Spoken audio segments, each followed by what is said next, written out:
본 방송에서 제공하는 투자 정보는 투자 판단에 대한 조언입니다.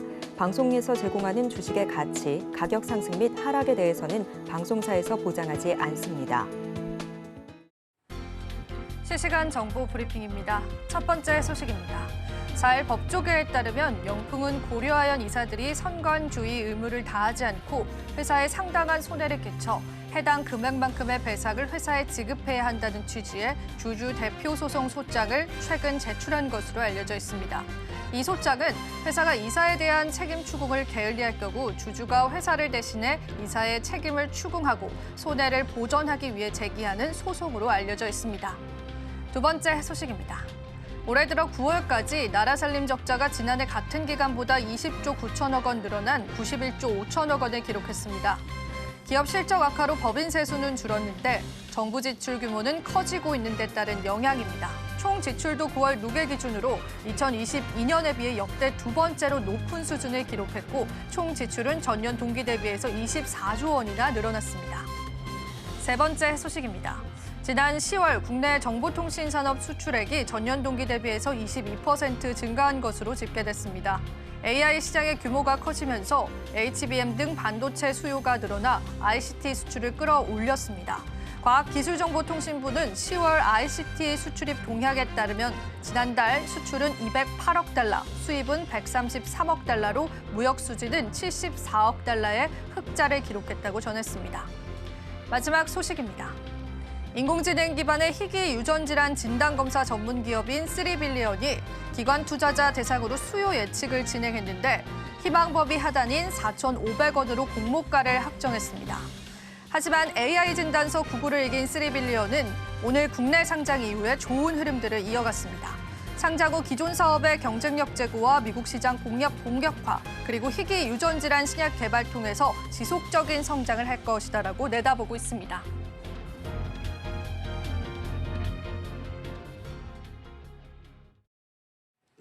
시청자 여러분 안녕하세요. 오늘장 내일장 오늘도 2부에서 인사드리고 있습니다. 자, 오늘은 대학 수학 능력 시험으로 인해서 마감 시장이 1시간 정도 늦춰지게 되는데요. 지금 현재 장중에 외국인의 수급을 좀 살펴봤습니다. 3천억 원 넘는 매도 물량을 보여주고 있고요. 여기서 중요한 포인트는 삼성전자에 관한 외국인 다시 한 번 더 매도로 돌아섰습니다. 자, 우리 시장에 어떤 희망들을 좀 찾아봐야 할까요? 원달러 환율도 지금 현재 안정세를 찾고 있지 않은 모습인데요. 시장의 다양한 환경들이 개선되어야 할 것 같습니다. 그 환경 개선을 위해서 많은 고민이 드는 시점인 만큼 여러분들에게 오늘도 좋은 전략들 함께 해드리겠습니다. 자, 그렇다면 지금 현재 실시간 조회 종목 살펴보시면서요. 오늘 시장에 관한 포인트들 체크해 보시면 좋겠습니다. 오늘의 실시간 조회 종목 5종목 꼽아봤습니다. 자, 오늘 첫 번째로 보여드릴 기업은 한화오션인데요. 장 초반에 미 해군에 관한 MRO 사업에 관한 수주 소식이 들려왔습니다. 그래서 오늘 시장에서도 14%의 급등 양상을 시현하고 있고요. 특히나 이 해군의 MRO 사업 같은 경우에는 정비 사업이다라고 보시면 되는데요. 미 해군 같은 경우에는 보안을 상당히 중요하기 때문에 한국 기업들이 채택될 가능성, 그에 따른 사업의 확장 가능성들도 언급되고 있습니다. 자, 오늘 시장에서는 14% 급등 양상 시현하고 있습니다. 두 번째 종목도 보겠습니다. 제일일렉트릭 같은 경우에는 역시나 일론 머스크 트레이드에 관한 영향력들로 현재 주가가 상승하고 있다라고 풀이됩니다. 미국에 있는 테슬라 협력사 이튼에 협력을 한다라는 소식인데요. AFCA의 PCB 어셈블리 독점 공급 계약을 했던 그전 이력들이 부각을 받으면서 오늘 시장에서 급등 양상 시현하고 있습니다. 10%가량 상승하고 있고요. 트럼프 트레이드에 관한 이러한 영향력들 언제까지 이어질지가 관전 포인트가 되겠습니다. 세 번째 종목도 보겠습니다. 루미르도 오늘 또 실시간 조회 상위 종목에 랭킹되어 있습니다. 16% 상승하고 있는데요. 국방우주보안 특화 연구실 참여 소식들이 전해졌고요. 그리고 또 오늘 시장에서 우주항공 관련주들도 강세잖아요. 그러한 영향들도 현재 받은 것으로 풀이되고 있습니다. 우주항공 역시도 트럼프와 일론 머스크 트레이드 중에 하나인데 이러한 기조들 우리 시장에 여전히 여전히 이어진다라고 보겠습니다. 자, 그리고 3빌리언 보겠습니다. 제가 앞서서 실시간 브리핑을 통해서 언급을 해드렸죠. 희귀 유전질환 진단검사 서비스 업체인데요. 사실 장 초반에 급등 양상을 시현하면서 공모주들 최근에 약세였던 데 반해서 굉장히 좋은 성적을 냈었습니다. 하지만 지금 현재 구간에서는요. 그 상승폭을 그대로 반납하면서 0.4%라는 작은 상승률을 나타내주고 있습니다. 실제로 이 기업은요. 이 희귀 질환에 관해서 5분 만에 희귀병 8,000개를 진단할 수 있다는 기술력을 확보하고 있습니다. 하지만 시장의 수급은 메말라가고요. 이러한 신규 상장주의 성적들도 최근에 너무나 좋지 않습니다. 자, 마지막 종목 히림 보겠습니다. 히림 같은 경우에도 트럼프가 우크라이나에 관한 전쟁을 종식시키겠다라는 소식들의 영향들, 우크라이나 재건 관련주로 오늘 시장에서 주목을 받았는데요. 평화 특사에 관한 파견을 벌써부터 준비하고 있다라는 외신 보도가 시장에 영향을 줬습니다. 그래서 전반적인 우크라이나 재건 관련주 상승하면서 오늘 히림도 좋은 흐름들 보여주고 있습니다. 자, 이렇게 해서 저와 함께 실시간 조회 종목군들 살펴보셨습니다. 자, 오늘도 시장에 관한 다양한 분석들 여러분들과 바로 이어가 보도록 하겠습니다. 자, 오늘도 함께해 주실 분 소개해 드릴게요. 영앤리서치의 최진욱 본부장님 함께해 주셨습니다. 본부장님 안녕하세요. 네, 반갑습니다. 네, 오늘 우리 시장 현재 코스닥이 약세로 전환을 했습니다. 자, 일단은 제가 시장에 관해서 이제 조회 종목군들 한번 브리핑을 해봤는데 네네. 본부장님 혹시 관심이 가는 이제 종목이라든지 섹터군도 있으셨을까요? 일단 조선 쪽은 관심이 현재 계속해서 갈 수밖에 없는 상황이고요. 또 재건 쪽, 우주항공 쪽 이 세 가지의 좀 섹터들에는 지속적으로 좀 관심을 가질 필요가 있지 않을까 싶습니다. 특히 이제 그 안에서도 하나오션 같은 경우가 지금 MRO 쪽에 대한 부분들이 강자 흐름들이 계속해서 나와주고 있는 부분들인데 사실 이제 어떻게 보면 이제 국내에서 MRO 쪽에 지금 수주를 따내고 있는 기업이 하나오션이랑 HD 현대중공업 이 두 기업밖에 없는 상황이거든요. 근데 이제 일단 하나오션이 조금 더 부각이 되는 부분들이 일전에 HD 현대중공업 같은 경우가 다른 폴란드나 다른 국가에서는 이미 수주를 따낸 이력이 있는데 미국 쪽에는 이력이 없는 상황이었거든요. 근데 이제 하나오션은 이번에 처음으로 미국 쪽에 대한 부분에 MRO 사업 수주를 이번에 따낸 상황이다 보니까 그런 부분들이 일단은 지금 하나오션이 조금 더 대장으로 지금 부각이 되고 있는 모습이라고 좀 생각을 하면 되시고 원래 이제 미국 같은 경우가 조선업을 굉장히 잘했었습니다. 조선업을 굉장히 좀 잘했었지만 일단 이제 존스법 때문에 중국 쪽에 영향을 좀 많이 뺏겼거든요. 패권 전쟁에 대한 부분들로 인해서 조선업 쪽에 대한 부분들이 기술력이 성장을 하지 못하고 중국에게 많이 밀렸던 부분들이죠. 그러니까 그러다 보니까 이제 국내 특히 이제 한국 쪽에는 계속해서 손을 벌리면서 SOS를 지금 취하고 있다라고 보시면 됩니다. 그럼 결국 이제 유지 보수 사업 쪽에 대한 부분들에 강한 경쟁력을 가지고 있는 게 지금 하나오션이랑 HD 현대중공업이기 때문에 이쪽에 대한 시장은 계속 캐파가 커질 가능성이 높겠죠. 왜냐하면 조선 쪽에 대한 부분들의 업황이 좋아진다라고 하게 되면은 그만큼 보안이나 각종 이제 해킹 이런 부분들에 더욱더 미국 쪽은 신경을 쓸 수밖에 없는 상황이고 특히 지금 러우 전쟁이라든지 뭐 중동 전쟁의 리스크 이런 부분들 때문에 계속 각국들이 국방비를 증액을 시키고 있는 상황이거든요. 그럼 결국 국방비를 증액을 시킨다고 하게 되면은 그만큼 노후화되어 있는 선암이라든지 이런 부분들을 계속 유지나 뭐 보수 공사 작업들을 수주를 좀 따낼 가능성이 굉장히 높겠죠. 그렇다고 하게 되면 일단 하나오션 같은 경우는 실적 성장이나 외형 성장은 앞으로 계속 좀 이어질 가능성이 높다라고 보고 있는 상황이고 이미 뭐 수급만 봐도 수급이 좀 많이 개선이 된 상황입니다. 일단 이제 외국인들의 수급이 계속 연속적으로 좀 받아주고 있는 상황이고요. 기관 같은 경우도 일단 최근에 공격적으로 좀 매도세가 나와주기는 했지만 다시 매수세로 오늘 좀 전환을 해주고 있는데 일단 투신 쪽에 자금이 다시 들어와 준다라는 것은 단기간의 상승에 대한 부분들을 충분히 기대를 해볼 수가 있다라는 겁니다. 또 개인 같은 경우도 지금 이 정도 물량만 놓고 본다 하게 되면 단순히 지금 개인 투자자분들의 물량이라고 보기 좀 어려울 정도의 물량이거든요. 즉 큰 손들이 지금 유입이 됐다라는 걸로 우리가 해석을 해볼 수가 있겠죠.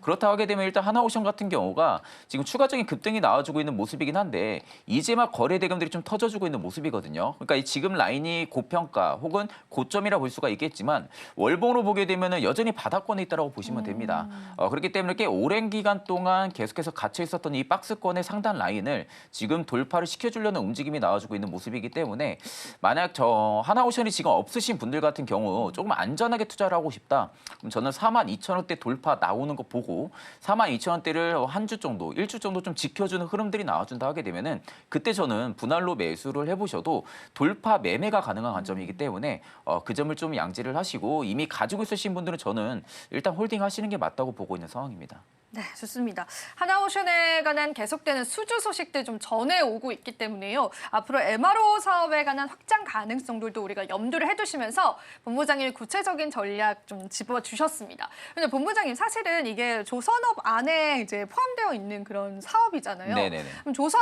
전체에 관한 그런 수급 지속성과 이 MRO라는 특수 사업에 관한 수급 지속성은 좀 다르게 우리가 봐야 될까요?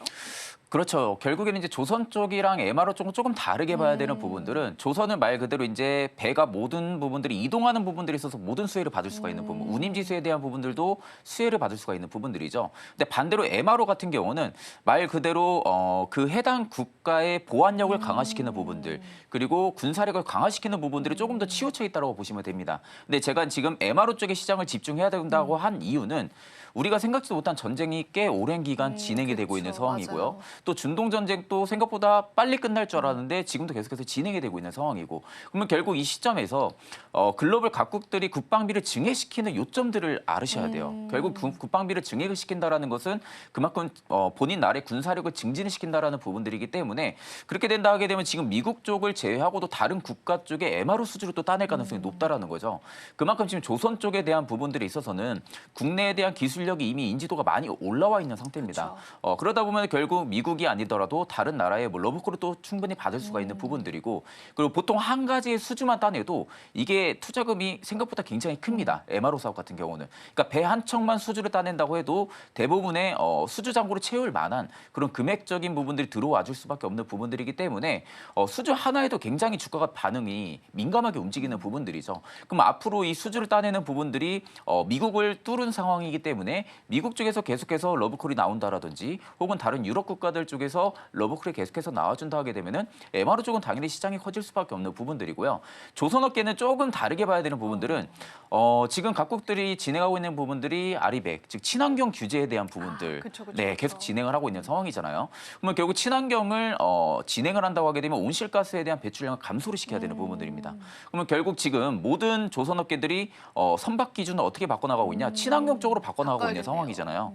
그러면 결국 그쪽에 있어서 당연히 엔진 쪽이 당연히 또 수혜를 받을 수밖에 없는 부분들이고, 조선업계 같은 경우도 지금 독후수가 꾸준하게 감소를 해주고 있는 상황이기 때문에 어떻게 보면 지금 중장기 성장 사이클에 진입을 했다고 보시는 게 맞습니다. 그럼 거기에 플러스로 트럼프 효과가 붙은 상황이죠. 그러면 결국 조선업계 같은 경우는 계속해서 LNG선에 대한 부분들에 활발하게 움직일 것이고, 그렇게 된다 하게 되면은 운임지수도 당연히 상승에 대한 부분들을 촉발을 시킬 가능성이 높고요. 그럼 당연히 조선업계의 실적 부분들이 좋아질 수밖에 없는 부분들인데, 사실 지금 조선업계가 대부분 다 2025년 6년까지 수주를 많이 따놓은 상황이에요. 맞아요. 네. 그러면 그 이후의 수주는 어떻게 따놓을 것이냐? 결국 친환경 쪽의 수주를 따낼 가능성이 높겠죠. 그러면 지금 상황에서 친환경 쪽에 먼저 진입을 해주고 있는 기업들을 보시는 게 좀 맞다고 보고 있고, 그 외적으로도 지금 대부분의 조선 주들 대부분이 다 친환경 쪽으로 좀 이동을 해줄 겁니다. 그럴 수밖에 없는 상황들이 지금 연출이 되고 있기 때문에 저는 조선업계 같은 경우는 이제 중장기 성장 사이클에 진입했다라고 보고 있는 상황입니다. 네, 그래도 우리가 긍정적으로 볼 수 있겠어요. 일단 친환경 선박은 중국과 대비해 봤을 때도 국내 기술력들이 압도적으로 좋다라는 평가를 받고 있습니다. 그래서 앞으로의 수주가 친환경 선박 쪽으로 조금 더 수주를 따낼 수 있다는 가능성도 염두에 두면 좋겠고요. MRO는 우리가 조금 다른 시선으로 바라봐야 될 것 같고요. 국방 예산과도 같이 엮어서 생각을 해볼 수 있다는 점에서 투자 포인트 가져가 보시면 좋을 것 같아요. 그리고 저는 또 이런 것도 궁금하더라고요. 최근에 하나그룹주들이 네네. 너무나 좋은 탄력을 보여주고 있잖아요. 네네. 그래서 이 그룹주만의 또 섹터가 생기기도 했더라고요. 네네. 그래서 하나그룹주에 관한 이러한 좋은 탄력들 계속 이어질 것이다라고 본부장님 보실까요? 사실 지금 하나가 잘하고 있는 부분들이 방산 쪽, 그리고 조선 쪽을 굉장히 좀 잘하고 있는 조선, 상황이에요. 방산. 근데 네. 이게 지금 시장에서 하나그룹주들이 펌핑을 많이 받는 부분들이 다 트럼프의 수혜를 받는 맞아요. 산업군들이에요. 그러니까 지금 외적으로 다른 대기업들 대비해서 뭐 반도체라든지 뭐 2차 전지라든지 이런 부분들에 치우쳐 있다기보다는 조선과 방산 쪽에 좀 많은 우주항공이나 이런 쪽에 많은 지금 점유율이 좀 치우쳐 있는 상황이죠. 그러면 결국 지금 시점에서 어차피 트럼프 임기가 내년 1월부터 시작을 합니다.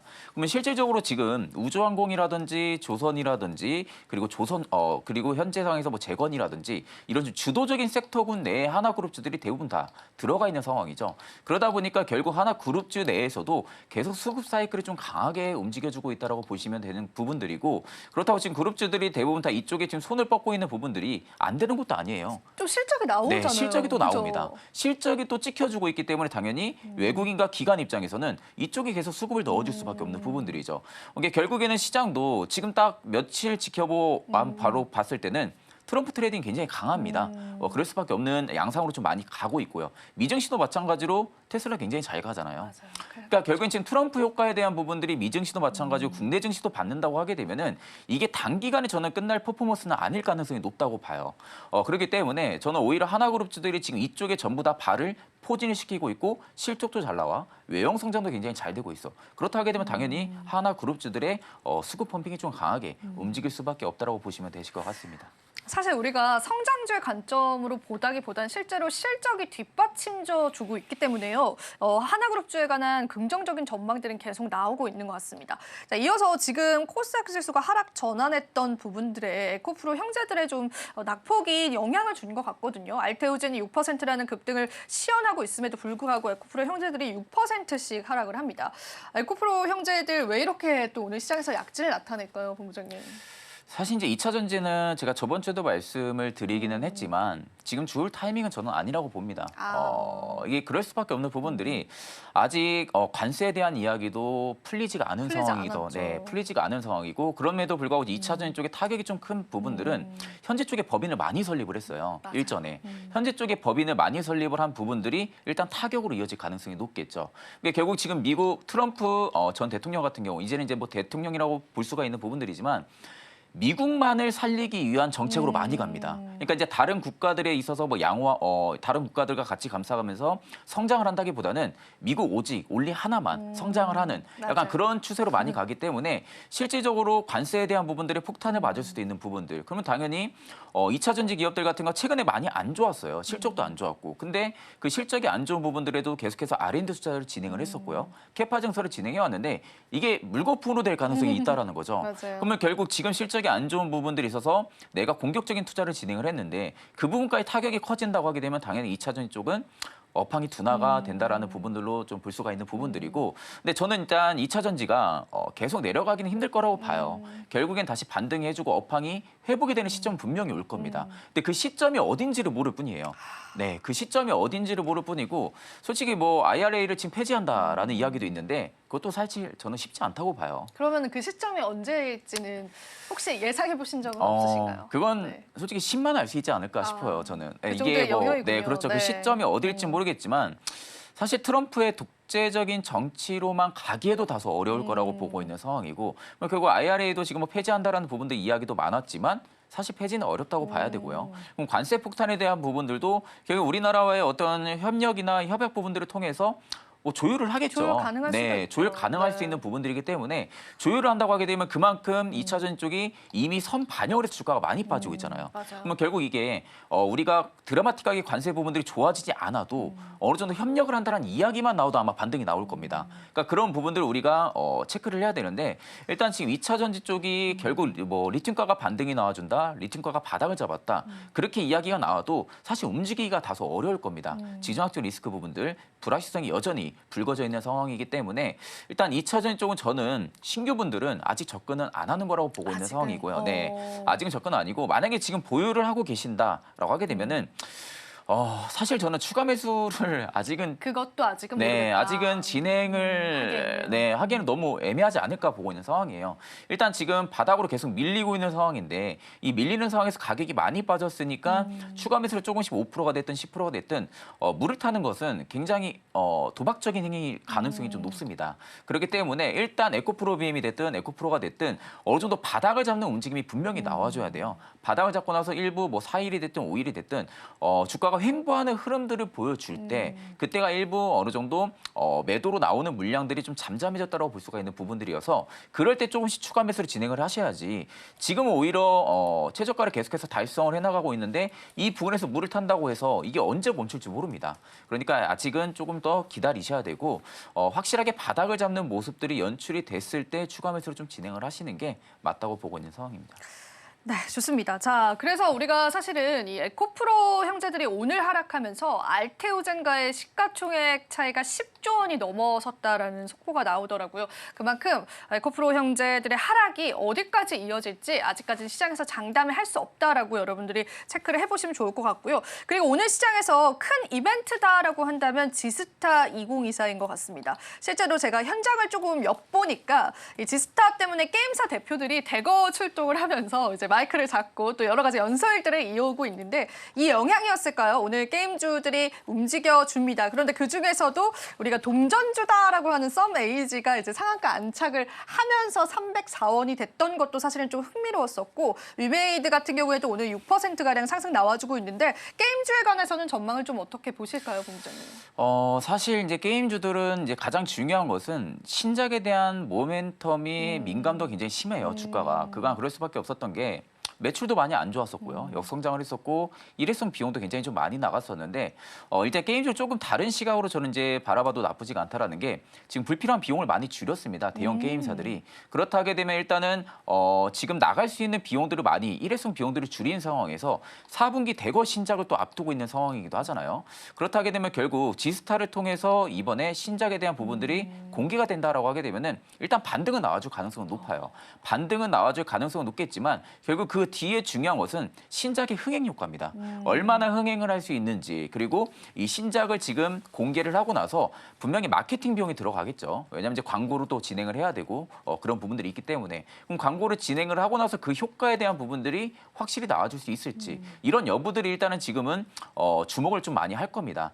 그러면 이제 결국 그간 좀 게임주들 같은 경우가 밸류도 많이 낮아져 있는 상태이기도 했었고요. 그리고 뭐 실적 부분들은 당연히 뭐 안 좋았던 부분들이 굉장히 좀 많았었고 근데 이번 지스타를 통해서 대거 신작들이 많이 공개를 앞두고 있는 상황이기 때문에 아마 내년에 대한 실적 성장에 대한 기대감이 일단 붙어줄 가능성이 높다고 보고 있는 상황입니다. 뭐 넷마블 같은 경우도 뭐 킹스로드부터 시작을 해서 신작을 대거 발표를 하고요. 크래프톤 같은 경우도 뭐 인조이를 생각을 해서 뭐 두 가지의 게임을 조금 더 발표를 또 진행을 하고 펄어비스도 마찬가지로 붉은 사막을 또 공개를 앞두고 있는 상황이고 그러니까 이런 종합적인 부분들을 살펴봤을 때는 일단 대거 신작들이 나온다라는 것은 이미 정확하게 나와 있는 상황이고 그럼 이 대거 신작에 대한 부분들의 흥행 효과가 일단 주가의 탄력을 계속 좀 살려 나갈 가능성이 높다고 보고 있고 이제 여기서 이제 또 중요한 부분들이 국내 지금 대형 게임사들이 국내 쪽에 포트를 많이 줄이고 있어요. 국내 쪽에 포트를 많이 줄이고 PC나 콘솔 쪽으로 많이 지금 확대를 하고 있는 상황이거든요. 그럴 수밖에 없는 게 지금 해외 게임 특히 이제 게임 참여자들이 PC라든지 콘솔 쪽에 대한 부분들 참여도가 많이 높습니다. 근데 지금 국내 게임사들 같은 경우가 콘솔 시장에서는 이번에 첫 진입이나 마찬가지거든요. 이번 첫 진입이고 어떻게 보면 첫 테스트 기간이라고 볼 수가 있는 부분들이기 때문에 여기서 만약에 어느 정도 흥행을 내준다, 또 콘솔 쪽에서 흥행을 내준다고 하게 되면은 밸류는 다시 재평가가 들어갈 가능성이 높겠죠. 자, 그렇다면 지금 상황에서는 게임주들 같은 경우는 저는 솔직히 뭐 썸에이지 오늘 뭐 상한가를 들어가지고 있는 모습이긴 하지만 시가총액이 그렇게 높지가 않잖아요. 너무 작더라고요. 네, 시가총액이 또 너무 높은 상황도 아니기 때문에 일단 지스타는 시작을 했고요, 오늘. 지스타도 시작을 했기 때문에 일단 썸에이지부터 작은 수급으로 먼저 좀 상한가가 들어간 것 같아요. 그러니까 지금 썸에이지에 뭐 독단적인 재료가 있어서 상한가가 들어간 부분들은 아니기 때문에 일단 저는 뭐 그냥 관심만 가질 필요가 있다고 보고 있고 일단 저는 넷마블이라든지 펄어비스 그리고 크래프톤 이런 대규모 대형 게임사들 같은 경우는 일단 저는 집중을 해야 될 시기이지 않을까라고 생각을 많이 합니다. 그렇기 때문에 저는 오히려 게임주들 같은 경우도 막 그렇게 강하게 움직이지는 않을 거예요. 앞으로도. 강하게는 움직이기는 다소 어렵긴 하겠지만 저는 일단은 바닥은 잡혔을 가능성도 우리가 생각은 해야 된다라고 좀 말씀을 해드리겠습니다. 네, 오늘 또 지스타가 개막되면서 이러한 이슈들은 소멸될 가능성이 있다는 부분들도 여러분들 같이 염두해 주시면 좋겠습니다. 자, 그렇다면 지금 현재 거래대금 상위 종목 살펴보시면서요. 시장에 어떤 종목군들의 수급이 몰리고 있는지 같이 한번 체크해 보시죠. 바로 한번 만나보시겠습니다. 네, 오늘의 거래대금 상위 종목입니다. 일단 첫 번째로 삼성전자인데요. 삼성전자 반등에 성공하긴 했지만 그 힘은 역시나 약합니다. 앞서도 말씀드렸는데요. 외국인들이 현재 덜어내는 모습들 매도로 전환을 했습니다. 물론 장 마감까지 봐야겠지만은 사실 매도 폭이 상당히 큽니다. 그러다 보니까 외국인들에 관한 삼성전자의 매력도 여전히 없나라는 그러한 의문 듭니다. 지금 현재 구간에서는 그래도 개인 매수세 좀 들어오면서 0.7% 약 낙보합 상승하고 있습니다. 그리고 알테오젠도 보겠습니다. 알테오젠은 상승폭이 일부 반납이 됐습니다. 하지만 금리 인하에 관한 기대감, 오늘 CPI 지표 발표가 났죠. 전반적인 매크로의 변수들이 어느 정도 소강되면서 제약바이오주에 관한 반등세들이 나타나주고 있습니다. 알테오젠은요, 장중에는 7% 넘게 상승을 하기도 했는데 지금 현재는 5.8% 상승했습니다. 하지만 우리가 시총 1위를 굳건하게 지키고 있다는 점에서 지금 시장의 색깔을 잘 보여주는 것 같습니다. 자, 그리고 이어서 우리가 삼성 SDI 보겠습니다. 자, 오늘 셀 관련주들도 시장에서 반등이 좀 나와줬거든요. LG 에너지 솔루션도 그렇고 또 삼성 SDI도 반등은 했지만 사실상 8거래일 만에 반등입니다. 그래서 뚜렷한 이유가 있다라고 보기보다는 저가 매수세 유입으로 좀 시장에서는 풀이가 되는 것 같습니다. 2.5%가량 상승하고 있습니다. H&M도 보겠습니다. H&M이 3분기 실적을 발표했는데요. 깜짝 호실적을 발표했고 사실 이런 H&M의 호실적 때문에 오늘 해운주들이 좀 일부 같이 움직이는 흐름까지도 보여줬는데요. 최근 조선주와 해운주에 관한 시선은 다릅니다. 지금 현재 가불이 바뀐 상황이죠. 조선주에게 해운주가 배를 맡기면서 어느 정도 부탁을 해야 하는 그런 환경적인 그런 영향들이 있으면서 해운주 최근에는 탄력 못 받았는데요. 오늘 후실적 발표하면서 좋은 흐름 이어갑니다. 자, 펩트론도 보겠습니다. 오늘 시장에서 4.7%가량의 상승을 나타났고요. 52주 신고가 장중에 경신했습니다. 기관 쪽에서는 4거래 연속 순매수 들어오면서 오늘 제약바이오주의 탄력들 함께 이끌어주고 있다라고 보시면 되겠습니다. 자, 지금 현재 구간에서의 거래대금 상위 종목군들 여러분들 저와 함께 살펴보셨고요. 자, 그래도 수급이 몰리는 쪽은 계속 몰려지는 모습도 보여지고 있습니다. 본부장님과 함께 거래대금 종목군들 이야기 좀 나눠볼게요. 오늘 또 제약바이오주도 있고 삼성전자도 있고 해운주들도 있는데 어떤 섹터군들 좀 눈여겨보실까요? 저는 해운주들을 조금 관심 있게 보고 있는 상황이에요. 특히 그래요? 이제 네. HM의 지금 어닝 스프레드가 일단 맞아요. 나온 상황이잖아요. 일단 어닝 스프레드가 나온 가장 큰 이유는 작년부터 시작이 됐던 흥행 사태. 흥행 사태로 인해 가지고 일단 매출이나 영업이익이 좀 많이 점프가 나온 상황입니다. 그러니까 지금의 실적 부분들의 어닝 서프라이즈가 나온 부분들은 해상원인 지수도 좀 많은 상승이 좀 이루어졌던 부분들이고요. 그러다 보니까 이제 결국엔 실적에 연관이 될 수밖에 없는 부분들이기 때문에 일단은 좀 실적이 잘 나왔다고 볼 수가 있는 부분들이고 제가 일단은 해운주들을 좀 관심 있게 보셔야 된다고 좀 말씀드리는 부분들이 보통 4분기 들어서게 되면은 전통적인 비수기로 좀 들어갑니다.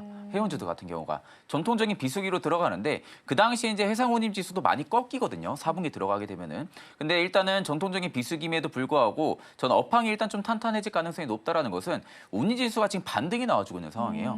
일단 운임 지수가 반등이 나와준다라는 것은 대부분의 투자자분들이 지금 비수기라는 것은 다 알고 계실 겁니다. 특히 해운주들을 좋아한다고 하게 되면 그럼 해운주들을 지금 4분기 때는 대부분 많이 안 쳐다봐요. 대부분 많이 안 쳐다보는 그런 시점인데 일단은 지금 반대로 움직이잖아요. 운임지수는 다시 반등이 나와주고 있는 상황이고 그러면 결국 비수기임에도 운임지수가 반등이 나온다라는 것은 실적이 일단 탄탄하게 또 유지가 될 가능성이 높다라는 거죠. 그러면 결국 업황에 대한 부분들이 탄탄하게 유지가 된다라고 하게 되면은 실질적인 주가의 프리미엄도 일단은 반영이 될 가능성이 좀 높다라는 해석으로 좀 보시는 게 맞을 것 같고요.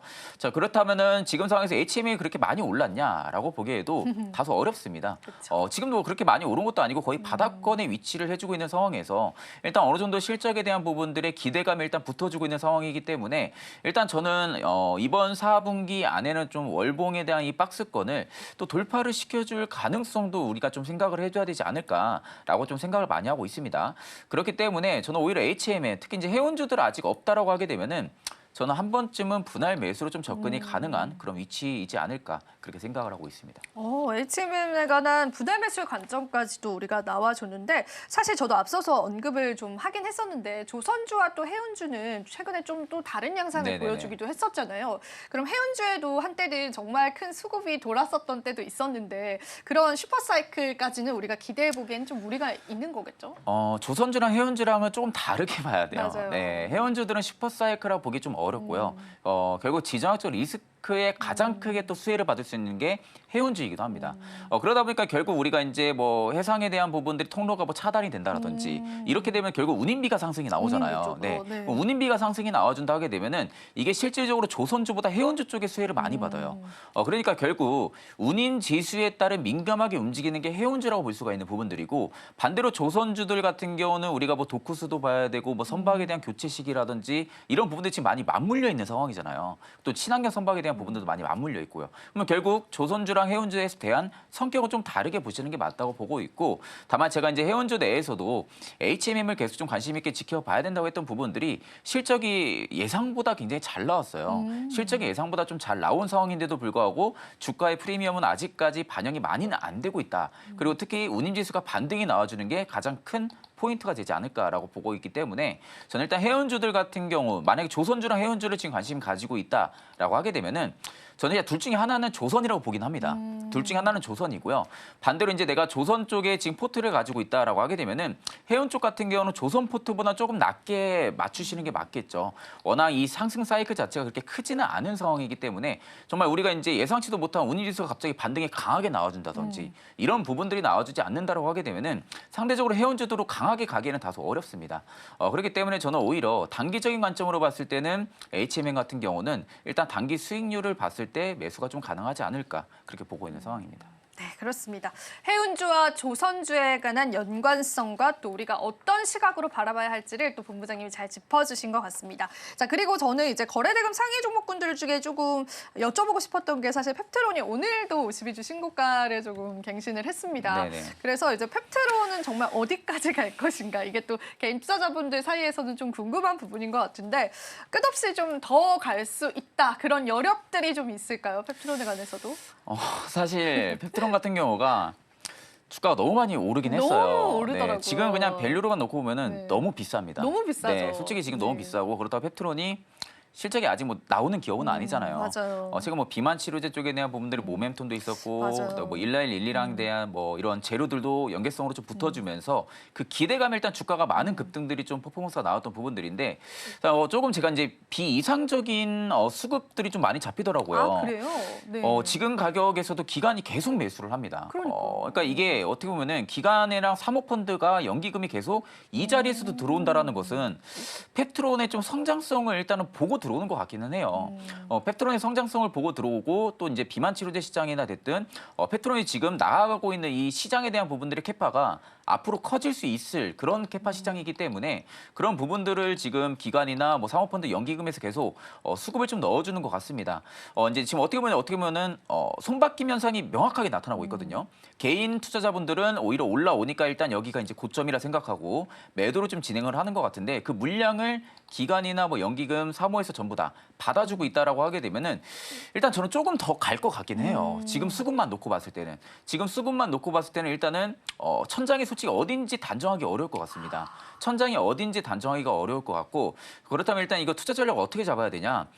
일단 5일 이동평균선이랑 10일 이동평균선을 계속 지켜줘야 됩니다. 그래야 단기적인 수급이 유지가 계속 되고 있다고 볼 수가 있기 때문에 이평선을 좀 잘 체크를 하셔야 되고요.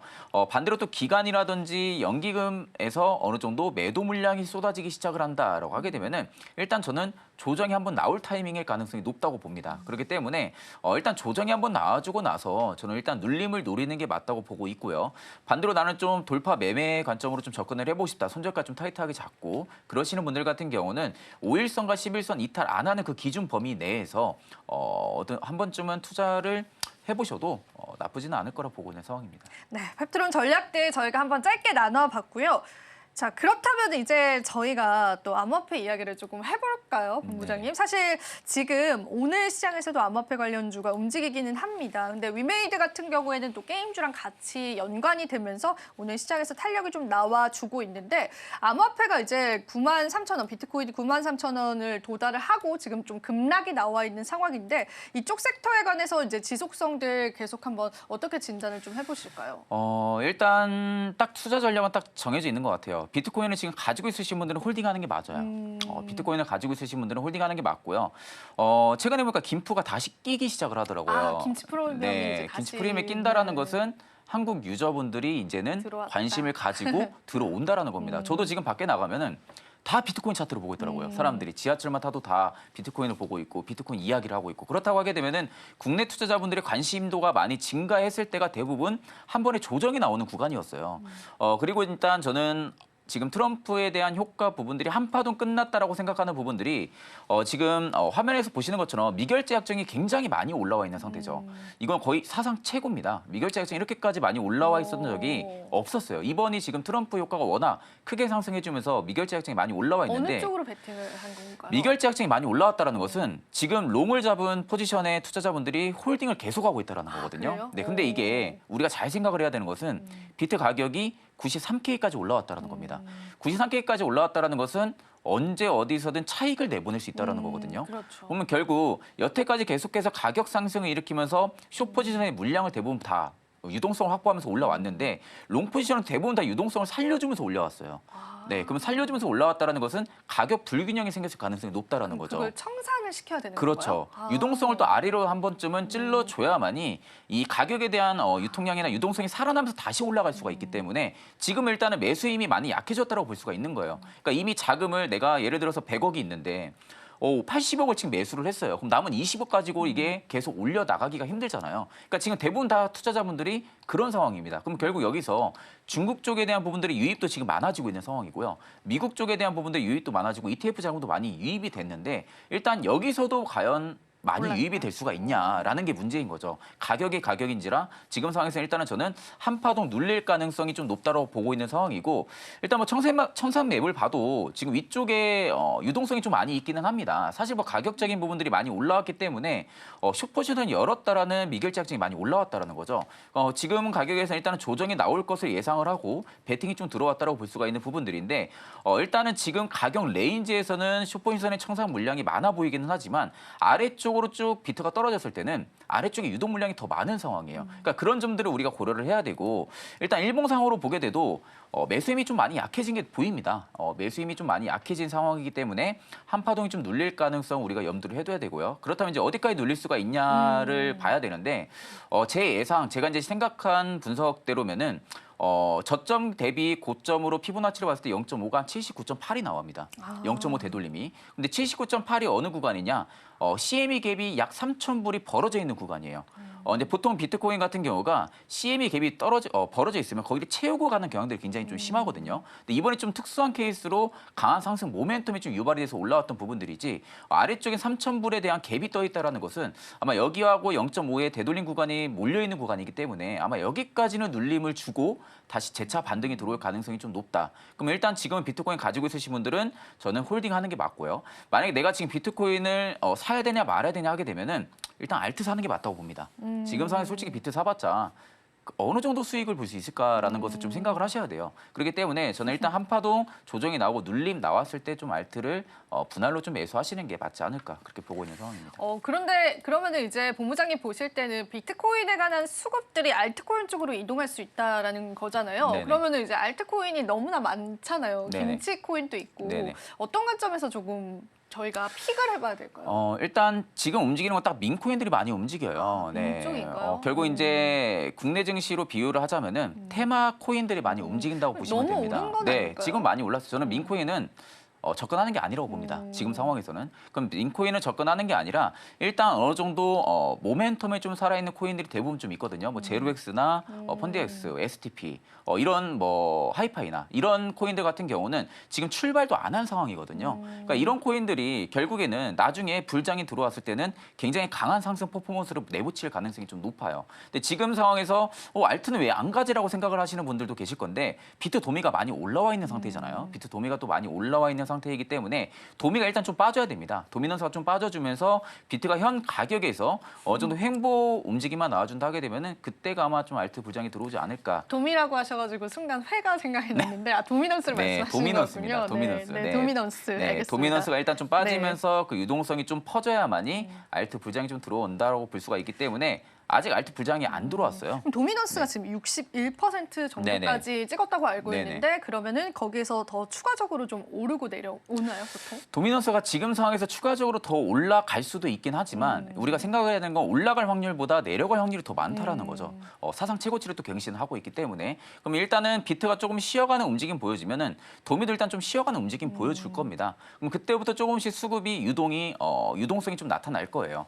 그렇기 때문에 저는 오히려 알트 불장은 아직 들어오지도 않았으니까 코인 쪽에서 내가 수익을 보고 싶다. 비트가 아니라 지금은 알트를 줄 타이밍이라고 보고 있는 상황입니다.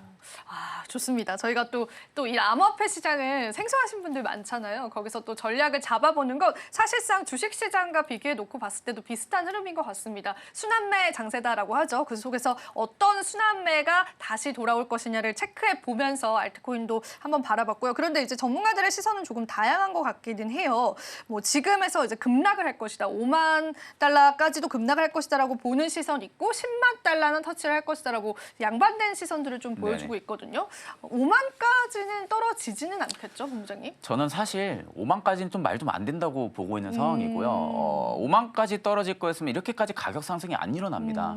일단 저는 임펄스가 지금 상승이 시작이 됐다라고 보고 있는 상황이고 내년 임기 1월에 트럼프가 지금 시작을 하고 나서 일단 일론 머스크도 지금 뒤쪽에서 받쳐주고 있는 상황이잖아요. 그러면 결국 지금 하원, 상원 전부 다 암호화폐 친화자들로만 되었어요. 구성이 또 됐어요. 네. 그러면 결국 암호화폐 쪽에 대한 부분들의 법안이 발의가 됐을 때는 결국에는 호재성에 대한 부분들의 법안 발의가 좀 많아질 것이고 그럼 비트가 결국에는 계속 위로 올라갈 수는 없겠죠. 조정도 분명히 나올 수밖에 없습니다.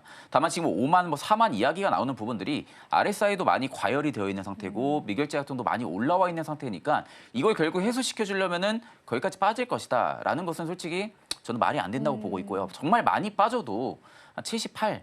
까지는 빠지지 않을까라고 보고 있습니다. 지금부터 한 10,000불 정도만 빠지는 거죠. 그 정도 빠지고 결국 제가 다시 올라갈 수밖에 없다라는 게 블랙록의 ETF 자금이 굉장히 많이 들어와 있고요. 그리고 현재 상황에서 ETF 자금들이 만약에 비트코인 조정이 거기까지 나온다 했을 때 과연 가만히 있을까라는 것을 생각을 해야 됩니다. 마이크 테일러 같은 경우도 지금 계속해서 비트코인을 추가 매수를 좀 진행을 하고 있는 상황이고 그렇다 하게 되면 저는 실질적으로 5만은 너무 어렵다고 보고 있고요. 오히려 5만과 10만 어디가 더 빠르냐면 저는 10만이 더 빠르다고 봅니다.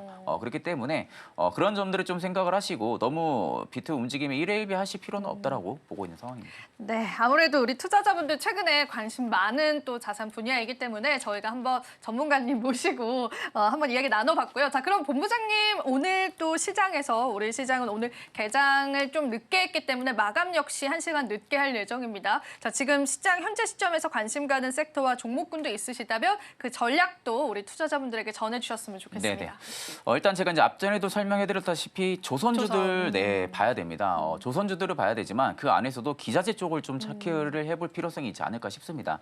저 같은 경우는 이제 기자재 내에서는 엔진 쪽을 좀 추천을 드리고 싶어요. 특히 이제 하나 엔진을 제가 좀 말씀을 드리고 싶은데 하나 엔진이라 하게 되면은 실질적으로 이제 하나그룹주 내에서도 굉장히 좀 퍼포먼스가 잘 나오는 기업 중에 하나이기도 하고요. 그리고 이제 제가 앞전에도 항상 말씀드렸던 부분들이 친환경 규제로 간다라는 겁니다. 그럼 친환경 규제로 가게 되면은 온실가스에 대한 부분들의 배출량을 결국엔 감소를 시켜야 되는데 그럼 그 감소시키는 부분들이 있어서 우리가 곰곰이 생각해야 되는 부분들은 어느 부분들을 바꿔야만이 그 온실가스 배출량을 감소를 시킬 수 있냐라고 보게 되면 당연히 엔진 쪽을 교체를 해야 되는 거거든요.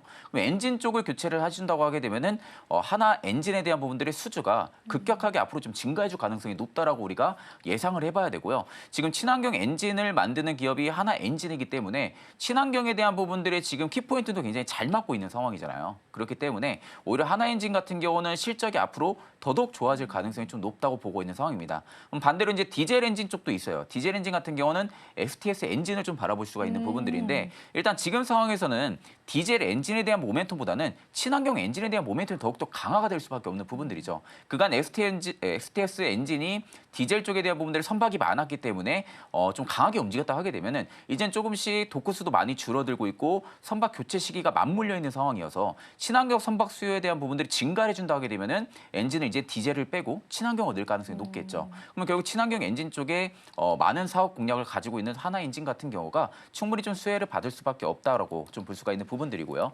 그럼 일단 지금 가격적인 부분들만 놓고 보면은 좀 많이 올랐다라고 볼 수가 있는 부분들이에요. 좀 많이 올랐다라고 볼 수가 있는 부분들이지만 일단 가지고 있으신 분들은 저는 홀딩하는 전략이 유효하다고 보고 있고 오히려 지금 없으신 분들 같은 경우는 일단 저는 살짝 눌림 나올 때 분할로 접근하시면 된다고 봅니다. 그 라인대가 저는 한 눌림이 좀 나와준다고 하게 되면은 14,000원대까지 일단은 분할로 좀 받아볼 수 있는 구간이고요. 손절가 라인 같은 경우는 앞전 좀 최저가 11,000원 찍었던 라인대거든요. 근데 아마 11,000원대까지 가기는 다소 어렵지 않을까라고 좀 보고 있기 때문에 그 가격 레인지 범위 내에서 투자 전략을 좀 잡으시면 되실 것 같습니다. 네, 우리가 하나 엔진은 좀 주목을 해보면 좋을 것 같다라고 하셨는데 추가 질문 좀 몇 가지만 드려볼게요. 네네. 실질적으로 실적이 어느 정도 좀 잘 나오고 있을까요? 하나엔진 같은 경우가 그간 수주를 좀 많이 못 받았던 상황이에요. 왜냐하면 이제 선박 부분들이 교체 시기도 많이 없었었고요. 선박의 교체 시기도 많이 없었던 상황에서 디젤 엔진에 대한 부분들을 많은 활용을 좀 했기 때문에 하나엔진이 어떻게 보면 이제 실적이 좋아진다라고 보셔야 되는 거예요. 그러니까 지금까지는 실적이 그렇게 뚜렷하게 좋지가 못했었습니다. 그러다 보니까 오히려 지금 하나엔진 같은 경우가 그간 좀 많이 움직였던 부분들이 기대감을 안고 좀 주가가 좀 많이 움직였다라고 볼 수가 있는 부분들이고, 그럼 이제 앞으로 하나엔진 같은 경우 우리가 추가적인 수주를 따낼 때에 대한 실적을 봐야 되거든요. 그러면 지금 상황에서는 실적이 그래도 어느 정도 탄탄하게 방어가 되는 상황에서 추가적인 친환경 엔진에 대한 수주를 만약에 따낸다라고 하게 되면은 사실 뭐 영업이익 같은 경우는 지금 뭐 100억 원대 나와주고 있는데 앞으로 뭐 200억, 300억 이상까지도 언제든지 나올 가능성이 높다라는 거거든요. 그렇다고 하게 되면 실질적으로 매출이나 뭐 영업이익 단 부분들은 당연히 좋아질 수밖에 없는 부분들이고, 지금 상황에서는 유보율도 굉장히 좀 많은 상황입니다. 뭐 300% 정도면은 그렇게 적은 상황도 아니에요. 유보율도 그래도 좀 탄탄하게 좀 있는 기업이라고 볼 수가 있는 부분들이고, 지금 부채가 보면 볼수록 조금씩 줄어들고 있는 상황이거든요. 앞전에는 뭐 300% 이상 부채가 올라갔다가 2023년 4분기 때 400%까지 좀 많이 올라갔었죠. 제가 이제 항상 설명해드렸던 게 엔진 쪽에 수주가 없었습니다. 이 앞전에는. 그러다 보니까 일단 결국에는 R&D 투자라든지 어떠한 캐파 투자라든지 이런 부분들이 진행을 했을 때는 당연히 부채가 증가를 해줄 수밖에 없는데 그 이후 분기부터 보게 되면은 순간적으로 200%까지 내려와 있는 상태잖아요. 그러니까 지금 점차적으로 부채도 많이 줄어들면서 자산 총기가 늘어나면서 실적이 좋아진다고 하게 되면은 일단 프리미엄은 계속 좀 붙어줄 가능성이 좀 높다라고 보시는 게 맞습니다. 그렇기 때문에 하나엔진은 앞으로의 실적 성장과 외형 성장을 좀 보시는 게 맞다고 보고 있는 상황입니다. 네, 실적까지 꼼꼼하게 분석을 해주시니까 굉장히 좀 든든하다라는 생각이 좀 듭니다. 자, 그럼 이제 저희가 오늘은 마감 시장 자체가 좀 1시간 뒤에 이루어지긴 하지만 본부장님 보셨을 때 요즘 우리 시장을 좀 지켜보셨을 때 마감 전략들 어떻게 잡아가면 개인 투자자분들이 그래도 이 시장에서 살아남을 수 있을지 전략들 좀 들어볼 수 있을까요? 일단 전일 CPI 그래도 나쁘지 않게 나왔잖아요. 그러면서 일단은 금리 인하 쪽에 조금 더 많이 치우쳐 있는 것도 사실이긴 합니다. 그렇다 하게 되면은 건설 경기 쪽이 또 움직일 가능성이 또 건설 쪽으로. 우리가 좀 배제를 네. 해볼 수는 없겠죠. 일단 지금 시장이 사실 할 얘기가 그렇게 많지가 않아요. 네, 너무 주도적인 섹터에 많이 치우쳐 있는 상황이고 그간 좀 많이 못 갔던 뭐 반도체 그리고 2차 전지 쪽이 좀 많이 빠졌다가 오늘 뭐 삼성전자도 일부 뭐 강보합을 유지를 해주고 있지만 많이 빠진 부분들의 매력도가 지금 수급이 좀 들어와주고 있다라고 볼 수가 있는 부분들이고 지금 ADR 지수로만 놓고 보면은 양시장 모두 과열권이 들어와 있는 상태이긴 합니다. 네, 과매도권에 들어와 있다는 것은 언제든 반등은 나와줄 가능성이 높다라는 거거든요. 근데 그 반등의 키를 지금 상황에서 뭐 재건이나 우주항공 이런 쪽이 아니라 반도체나 2차전 쪽에 좀 수급이 이동이 해줘야 되는데. 그러니까요. 네, 그럼 이쪽이 지금 살아나려고 하게 되면은 안개가 껴있는 부분들이 좀 가셔져야 돼요. 근데 뭐 안개가 지금 껴있는 부분들이 가셔지기 전까지는 지금 아마 트럼프 쪽으로 좀 많이 움직일 것 같습니다. 지금 상황에서는. 그러면 결국 우주항공 같은 경우는 좀 다른 시각으로 보셔도 되는 게 우주항공은 중장기 성장성으로 좀 볼 수가 있는 부분들이거든요. 그러면 결국 지금 스페이스 X 효과에 따라 가지고 우주항공이 좀 많이 움직여주고 있긴 하지만 우주항공 쪽 같은 경우도 일단은 계속 관심을 가질 필요가 있다고 보고 있는 상황이고 지금 시장에서 1회 1비 할 필요는 없다고 봅니다. 지금 시장에서 내가 막 너무 바쁘게 포트를 지금 변화를 줘야 되고 내가 지금 물려 있는 것을 뭐 매도를 정리를 하고 하고. 네, 정리를 하고 뭐 다른 쪽 이동 이런 거는 솔직히 안 해도 된다고 봐요. 네, 그런 거는 좀 안 해도 된다고 보고 있고 내가 정말 지금 가지고 있는 포트군들이 시클리컬 산업 즉 반도체 쪽에 대한 산업군들을 가지고 있다 하게 되면 저 일단 가져가는 게 맞다고 봅니다. 아, 그래요? 네, 반도체 일단 가져가는 게 맞다고 보고 있고요. 2차 전지도 내가 너무 고점에 물려 있는 게 아니라면은 일단은 홀딩하는 게 좀 맞다고 보고 있는 상황이고 반대로 일단은 재건주들 같은 경우는 지금 포트에 없다면은 한 종목 정도는 가지고 가도 지금도 괜찮다. 그렇죠. 왜냐하면은 재건 프로젝트가 일단 진행이 된다 하게 되면은 꽤 오랜 기간 인프라 투자가 진행이 될 거거든요. 그러면 그 오랜 기간 동안 이슈가 한두 가지만 나올까요?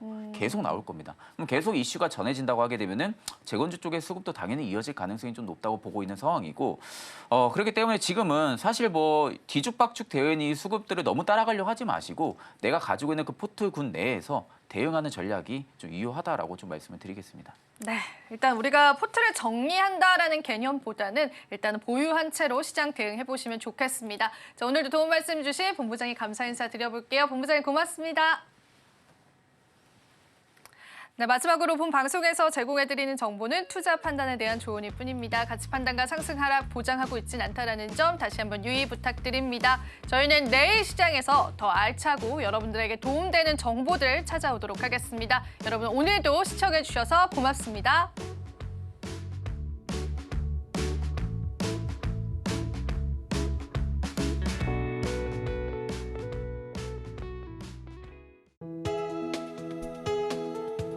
본 방송에서 제공하는 투자 정보는 투자 판단에 대한 조언입니다. 방송에서 제공하는 주식의 가치, 가격 상승 및 하락에 대해서는 방송사에서 보장하지 않습니다.